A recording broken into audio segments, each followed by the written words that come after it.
What? Oh yeah, it's you. Alright, how you doing? Me here. Oh. As you can see, the happy pills have kicked in, folks. How are you? Are you alright? Just thought I'd do a quick video to let you know what's going on, what I've been up to, that kind of jazz. Not very much. That's it then, bye! No, I'm joking. I have done a brew recently, folks. I've done the John Bull English Ale, and I dry hopped that with 28 grams of Cascade, because I had some Cascade lying around and it needed to be used up. So I just chucked that in and I had a quick sip. And when I say quick sip, don't worry, I wasn't drinking pints of the stuff, literally about that much in a glass.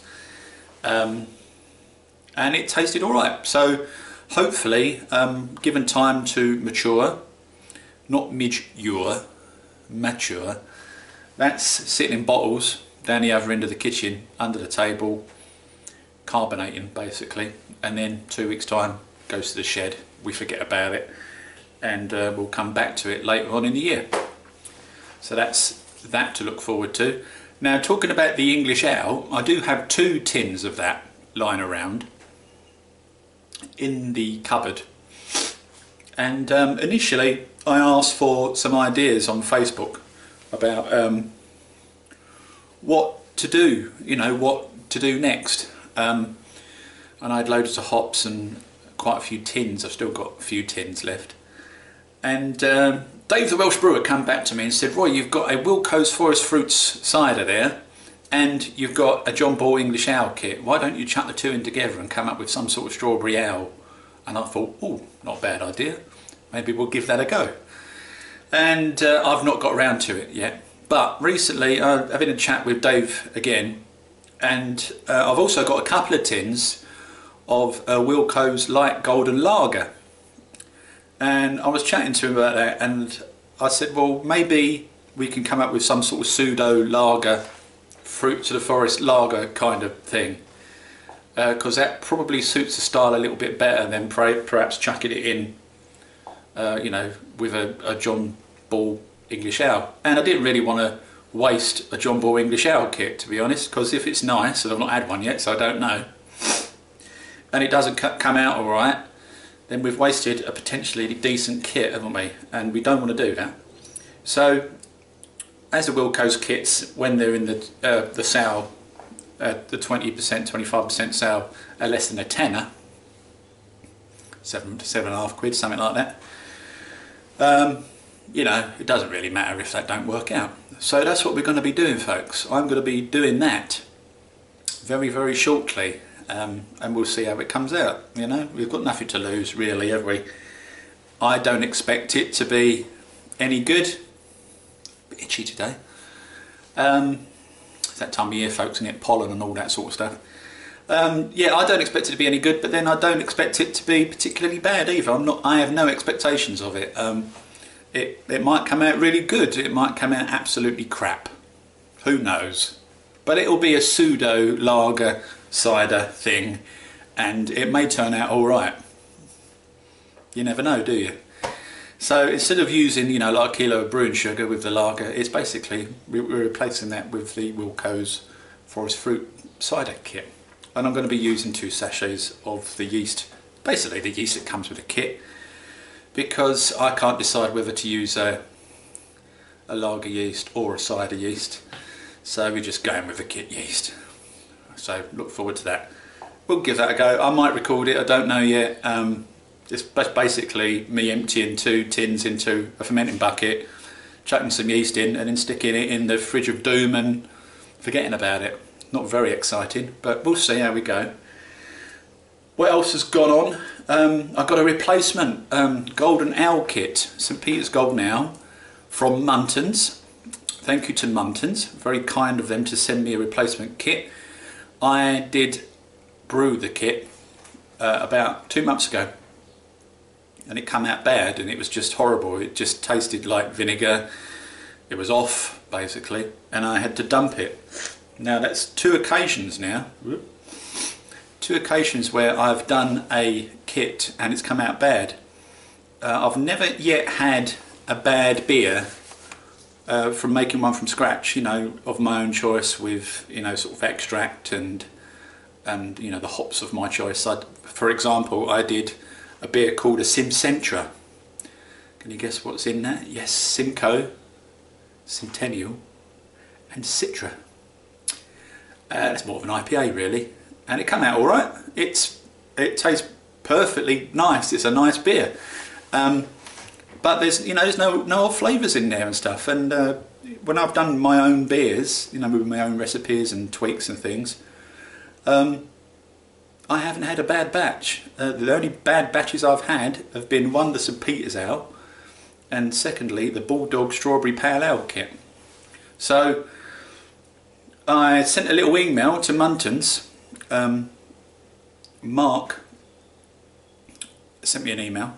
You chaps know Mark Crewolf, and he said, well look, why don't you just write him an email and tell him about the fact that you're a brew tuber and you know what you're doing. It's not like you haven't brewed before, that kind of thing, and see what they say. So I thought, well, I've got nothing to lose.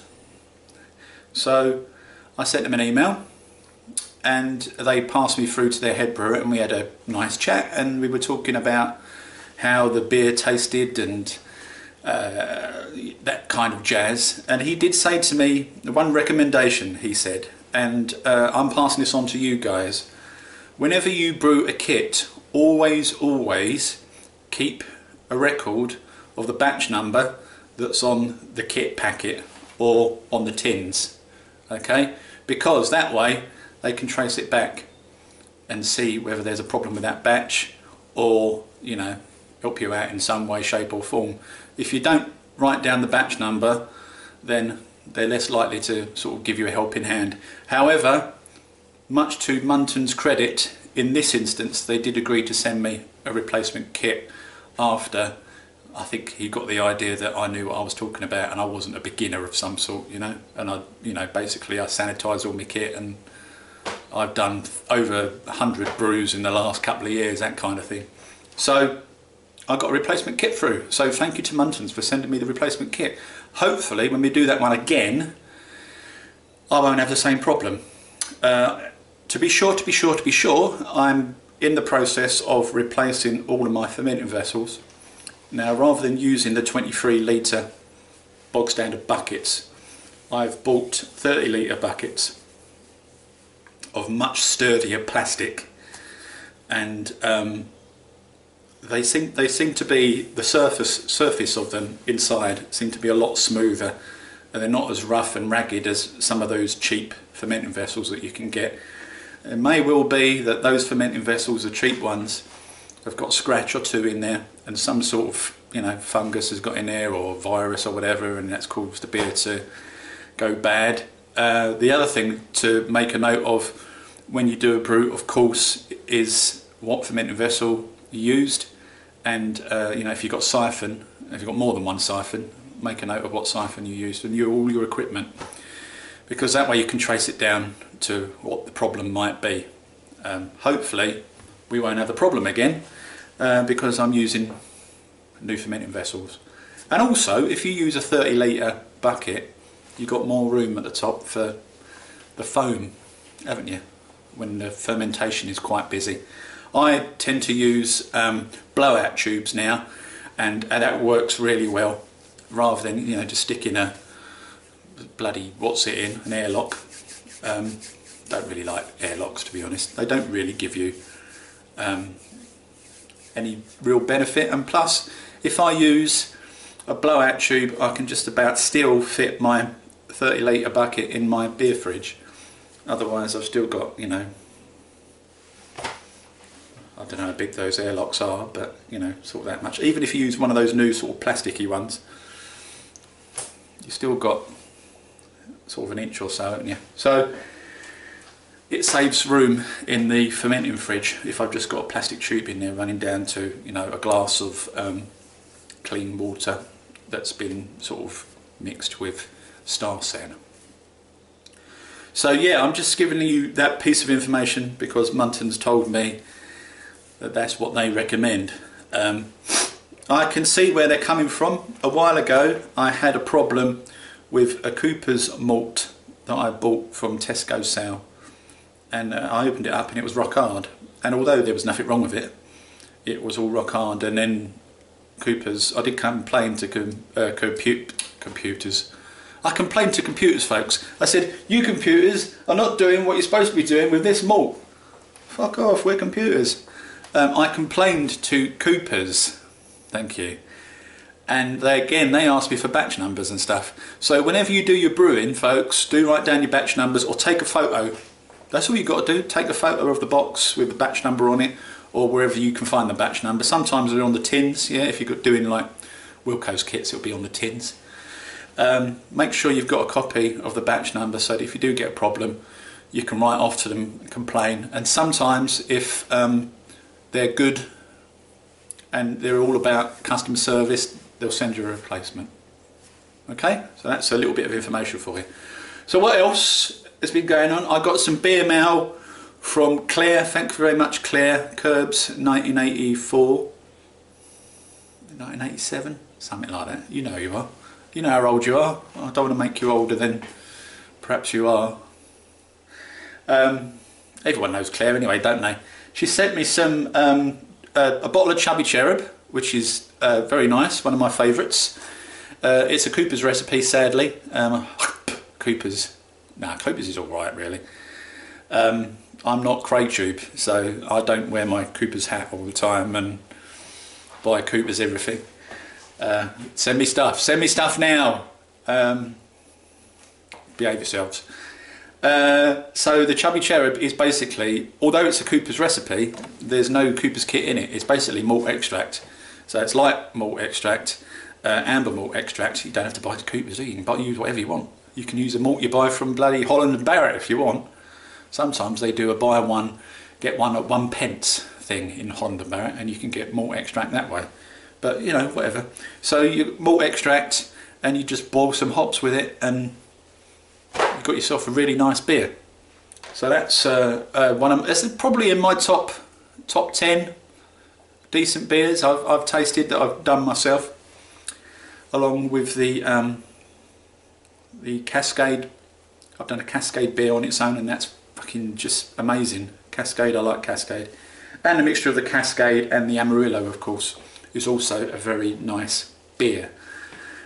So thank you to Claire for sending me that. I also got another bottle from Claire. I can't remember what it is now though, because it's in the shed of doom. I'm sure she'll forgive me for not remembering. Might be a cider of some sort with the 775 yeast in. I think it is. It's a mixture, I think. It's like a sort of a strawberry and kiwi kind of thing from memory, and my memory isn't particularly good at the moment. It's these drugs, you know, they screw with your head, folks. So yeah, cheers Claire, appreciate that. At some point I will return the favour, I promise. I've got a box so I can put things in, and I just need to get around to digging some stuff out for you that I think you might like, and I'll stick some in the post. And of course I can't leave everybody else out, so I need to wait until I've got some boxes and things and a little bit of money, because these things cost to post, don't they? And I'll send some out probably towards the end of the year when I'm back on the booze, hopefully, and off the happy pills. We'll get around to doing it then, because the beers will be brilliant by then. The ones I've got in the shed be perfect, folks. So that's all from me. Hope you're having a fantastic week, and hopefully I'll see you at some point in the very near future.